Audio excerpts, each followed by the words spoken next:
What's up, y'all? Welcome to Retro Kickback. This is pretty much a video series I'm trying out where I just like chill out and talk about old school games with little tidbits of development history sprinkled in. Today we talking about when I played Mad Crazy growing up. Better known as MegaMan 7 in the US and Rockman 7 in Japan, this guy was released back in '95 on the Super Nintendo. And whoa, I got a lot to say about this one, so let's hit it. Off the bat, I'ma just say I have mad love for this game. I've been playing this game ever since I was 7 years old when it was like released on the GameCube as the Mega Man Anniversary Collection.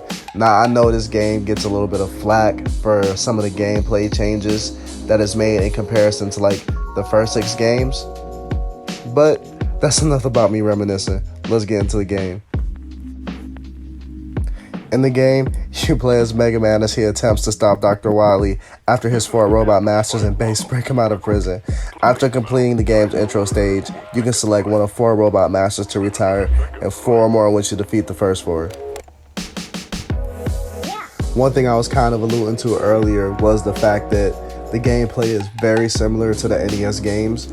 My Blue Boy Mega Man comes sporting his, moves from the classic games like his slide, his charge shot, the usual, and the abilities to like copy the powers of the robot masters he defeats. Now, one little thing that is a bit different in the gameplay is Mega Man's movement. His movement isn't necessarily as like fast paced or quick as the NES games. I feel like it's due to there being the sprite work being a bit more detailed and the animation being a bit more detailed, causing the input to have a bit of delay to it. It doesn't necessarily break the game for me, but it's something to take note of.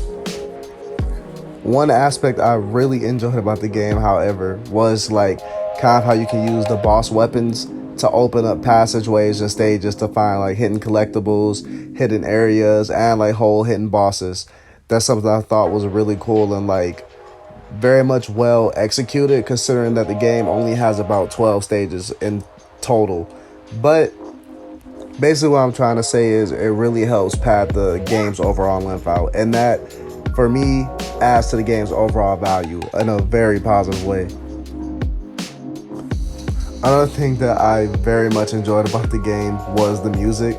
The music was very good, extremely upbeat, just about what you would expect from a Mega Man game. I mean, it's Mega Man. Like, in Japan, it's known as Rockman. If you have rock in the title, that soundtrack better be rocking, my boy. But shout out to the composers for knocking this one out of the park. Like I said, I really enjoyed it.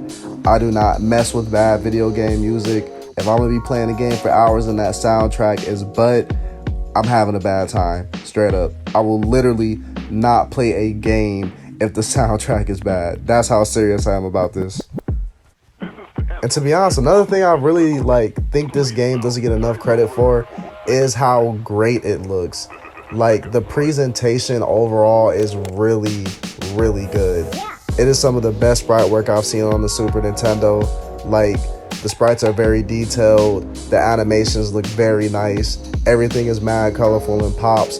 It's really what I'm looking for when I'm playing like these old school 2D games. So once again, really, really hyped to say that the graphics are amazing. Overall, you cannot go wrong with Mega Man 7. This game is a very awesome game, very awesome action platformer.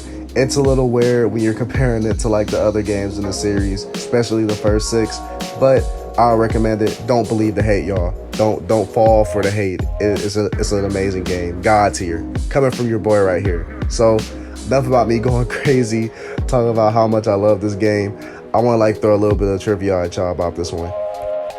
Alright, so this first fact is for my Mega Man 7 naysayers. Yeah, this game was developed in 3 months.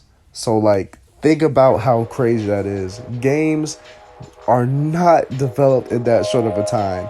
So the amount of stuff Capcom and Minakuchi Engineering threw into this guy, it's pretty wild, and I am both impressed and just kind of worried about the employees who were employed at Capcom and Minakuchi at that time. But it's real dope. It's crazy to see what they got out.